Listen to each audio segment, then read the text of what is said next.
அன்பானவர்களே, இனிய காலை வணக்கம். இந்த புதிய நாளை கர்த்தருடைய கிருபையோடு ஆரம்பிப்போம். வசனம்: நாம் நம்மில் அன்பு கூறுகிறவராலே முற்றும் ஜெயங்கொள்ளுகிறவர்களாயிருக்கிறோமே. ரோமர் 8:37. இன்றைய வசனம் நமக்கு ஒரு உறுதியை அளிக்கிறது. நாம் சாதாரணமாக ஜெயிப்பவர்கள் அல்ல, முற்றும் ஜெயங்கொள்ளுகிறவர்கள் என்று வேதாகமம் சொல்லுகிறது. ஏன்? நம்முடைய பலத்தினால் அல்ல, நம்முடைய புத்தியினால் அல்ல, நம்மில் அன்பு கூறுகிறவரால், இயேசு கிறிஸ்துவினால். வாழ்க்கையில் சில நாட்கள் எளிதாக இருக்கும். ஆனால் சில நாட்கள் சோதனை, கவலை, நிராகரிப்பு, தோல்வி ஆகியவற்றால் நிரம்பியிருக்கும். சில சமயம் நாமே நம்மை கேட்போம், நான் இதை எப்படி ஜெயிப்பேன்? இந்த வசனம் நமக்கு பதில் தருகிறது. நீங்கள் தனியாக இல்லை. உங்களை அளவில்லாமல் நேசிக்கும் தேவன் உங்களோடு இருக்கிறார். அவர் நம்மை நேசித்த அன்பு சிலுவையில் நிரூபிக்கப்பட்டது. அந்த அன்பு தோல்வியடையாது. அந்த அன்பு மாறாது. அந்த அன்பு நம்மை உயர்த்தும். நீங்கள் இன்று எதிர்கொள்ளும் பிரச்சனை எதுவாக இருந்தாலும், அது குடும்பமாகலாம், வேலை ஆகலாம், உடல்நலம் ஆகலாம், நினைவில் கொள்ளுங்கள், நீங்கள் போராடுகிறவர் அல்ல, ஜெயிக்கப் பிறந்தவர். முற்றும் ஜெயங்கொள்ளுகிறவர்கள் என்றால் என்ன? அது வெறும் பிரச்சனையில்லாத வாழ்க்கை அல்ல. பிரச்சனைகள் இருந்தாலும் மனதில் அமைதி.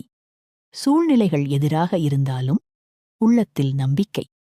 மனிதர்கள் விட்டு சென்றாலும் தேவன் பிடித்துக் கொண்டிருக்கும் கை. ஒரு தாயின் அன்பு குழந்தையை பாதுகாக்கும். அதைவிட அதிகமான அன்பு தேவனுடையது. அவர் உங்களை விட்டுவிட மாட்டார். அவர் உங்களை தோல்வியில் முடிக்க மாட்டார். அவர் தொடங்கிய நல்ல காரியத்தை நிறைவேற்றுவார். இன்று நீங்கள் இந்த நாளை தொடங்கும்போது உங்கள் உள்ளத்தில் இந்த வார்த்தையைச் சொல்லுங்கள்: நான் தேவனால் நேசிக்கப்பட்டவன். நான் முற்றும் ஜெயங்கொள்ளுகிறவன். பயம் வந்தால் இந்த வசனத்தை நினைவில் கொள்ளுங்கள். சந்தேகம் வந்தால் இந்த வசனத்தை அறிவியுங்கள். கண்ணீர் வந்தால் இந்த வசனத்தை ஜெபியுங்கள். ஏனெனில் தேவனுடைய அன்பு உங்களைத் தாங்கும். அவர் அன்பு உங்களை உயர்த்தும். அவர் அன்பு உங்களை ஜெயிக்கச் செய்யும். நாம் இப்பொழுது ஜெபிப்போமா? அன்பான பரலோகத் தந்தையே, இந்த புதிய நாளுக்காக உமக்கு நன்றி. எங்களை நேசிக்கும் உமது அன்புக்கு நன்றி. நாங்கள் தனியாக இல்லை என்பதை நினைவூட்டும் உமது வார்த்தைக்கு நன்றி. இன்று எங்கள் வாழ்க்கையில் வரும் எல்லா சவால்களிலும் நாங்கள் முற்றும் ஜெயங்கொள்ளுகிறவர்கள் என்பதை உணரச் செய்யும். பயம் அல்ல, நம்பிக்கை கொடு. சந்தேகம் அல்ல, விசுவாசம் கொடு. தோல்வி அல்ல, ஜெயம் கொடு.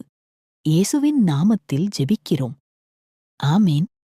அன்பானவர்களே, இந்த தியானம் உங்களுக்கு ஆசீர்வாதமாக இருந்தால் லைக் செய்யவும், ஷேர் செய்யவும், மேலும் இப்படி பல காலை தியானங்களுக்கு சேனலை சப்ஸ்கிரைப் செய்யவும் மறவாதீர்கள்.